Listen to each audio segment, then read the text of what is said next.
Hello YouTube. Somebody requested I do a video of my car, so I will.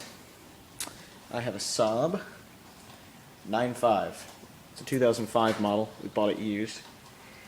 It has a 2.3 liter turbo engine, which is one hell of an engine. You'll get to see it soon. There's the rear window. The trunk, oddly enough, does not have a button under here. You actually have to go onto the key remote here, hit the button.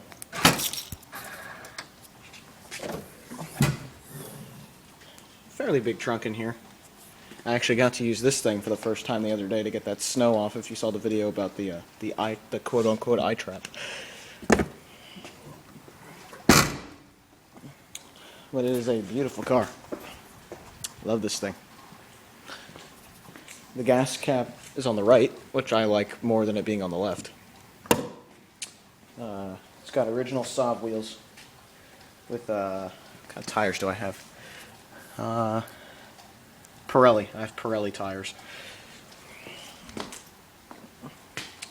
This thing we bought used. It was we were told it wasn't in an accident, but it was, according to the Carfax. But obviously the car still works, so it's not a serious accident, so it doesn't really matter that much to me. It did come with this little scratch here though, which kind of sucks, but whatever.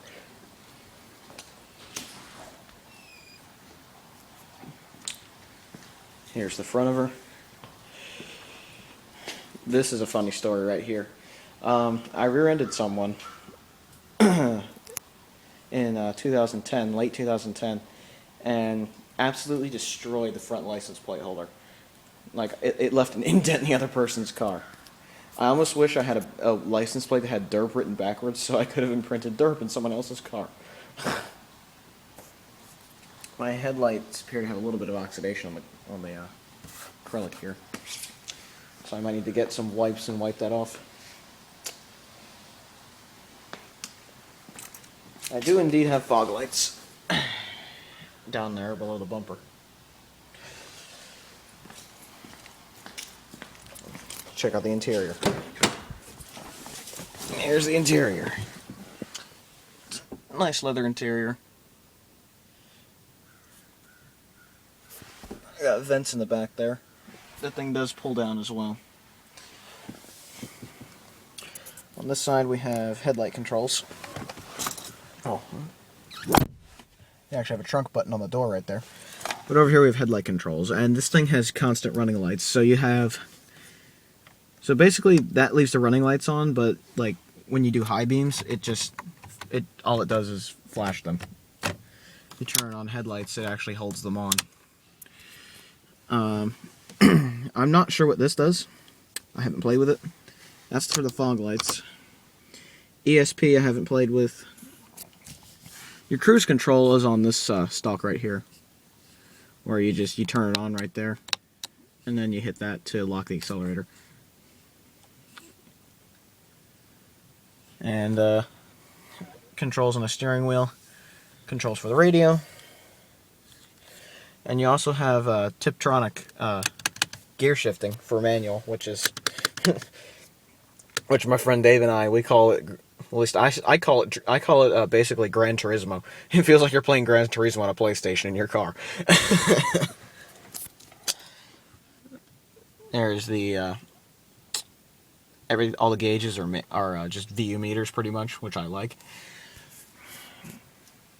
Here's the radio, the front of the radio. This radio would be very annoying to replace because it's all integrated in with the display here, which is kind of a problem. And it has these steering controls.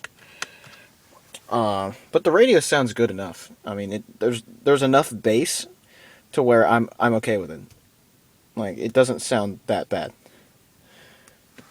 But the one thing I like about this car's radio more than a lot of others is it's one of the last to have CD and tape. Of course, I have a tape adapter in there for the iPod. And it also has Dolby on the tape, as all of these do. The CD also has RDM under it. I'm not sure what that is. You got your climate controls here. It's climate controls. It keeps your car at a reasonable temperature. Seat heaters are actually manually controlled. Nothing digital about them. And there's a cigarette lighter hole.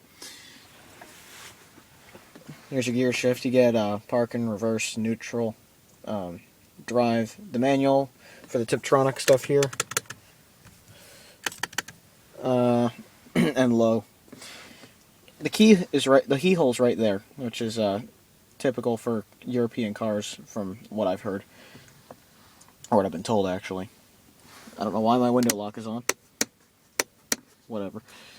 You also have a holder here for like coins, so if you're going through the toll booth, you can just have some coins right there. All the seat controls are over here. The front two are automatic. The rear two are not. Parking brake. And there you have it. Here's a glove box. It's a fairly nice car. I like it. You get some woofers down here in the doors, and up here you have tweeters. These tweeters are way too bright. They I think it's the positioning more than anything else. I wish I could angle the tweeter that way a little bit so that it doesn't sound quite as harsh and bright. There's also a center channel for some reason. I guess that just makes it...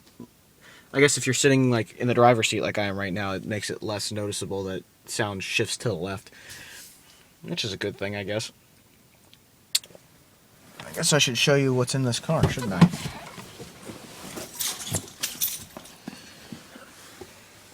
Let me open the hood here. The hood releases right there.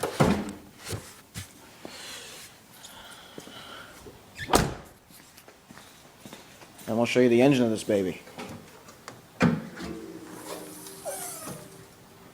Aw, yeah. This thing is beautiful.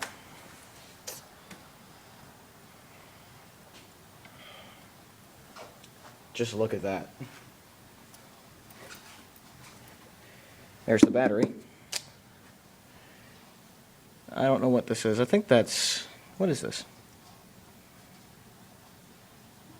I think that's antifreeze. I'm not sure. I've never worked on a car in my life.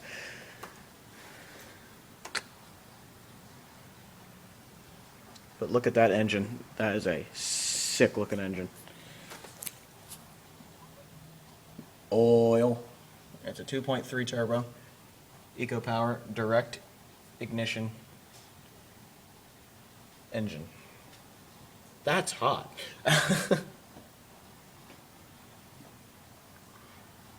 Oh, you get all the specs right here. 2.3 liters. Or vehicle emission control information, anyway. Saab genuine oil or Mobil 1. Has a self-starting fan, apparently.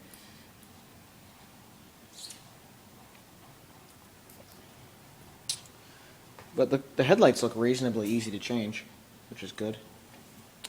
I've never really looked in this car because I've never had to open it before. It's always just worked without an issue. But there she is.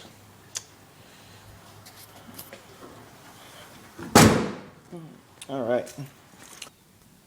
Okay, I've driven the car to the end of my driveway here, and yeah, I thought I'd just show you the car to start her up. Tasty. So let's just sample how the radio sounds.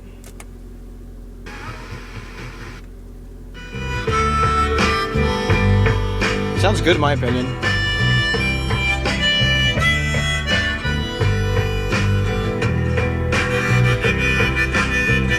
The tuner in this thing is excellent. Very, very, very good. And the sound is really good too.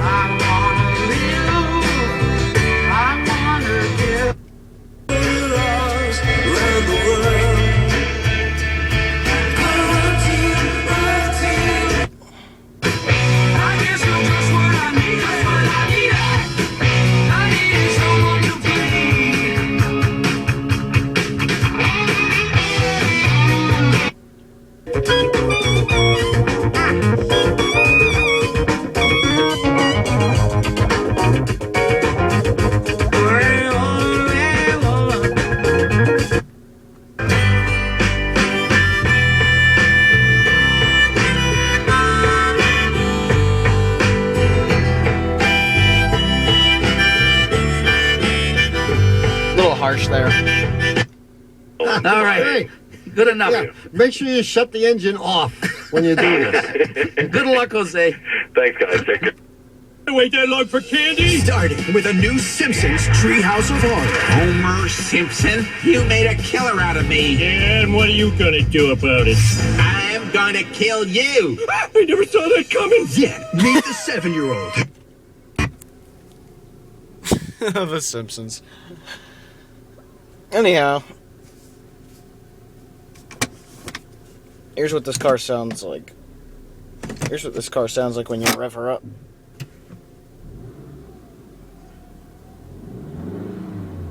Yeah. Alright. Now I gotta get out of here and go buy coleslaw, so. Let's go driving, shall we? Squirrel. Ball. This is what the turn signal sounds like. It's not too annoying, which is good. Lol, what the hell is this person doing? You're going really slowly. A freaking Lincoln Navigator.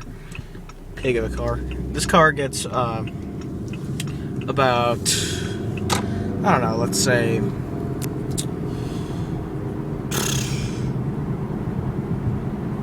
let's say, it gets 24 miles per gallon on back roads, and it gets about 30, it's really 28, but it does, I've seen it go up to 30 miles per gallon on the highway. So it's pretty efficient as far as a car goes. I mean, obviously there are more efficient cars out there, but there are people that kind of shove off this car because some people say this thing's inefficient because, well, I don't know, their cars are like 40 miles per gallon on the highway, but that's because they're, you know, this is an 05, okay? Put it into perspective. I mean, you know. Oh, so you can see how many miles I have on this thing. I have 73,000 miles, pretty much. And that's pretty good for a car this age. I mean, this car's obviously been used. But, you know, that's how it is. And this is just the area where I live. It's pretty nice here. So, just keep on driving. I'm gonna go buy coleslaw, and I'll see you guys later. Have a good one, everybody. Ciao.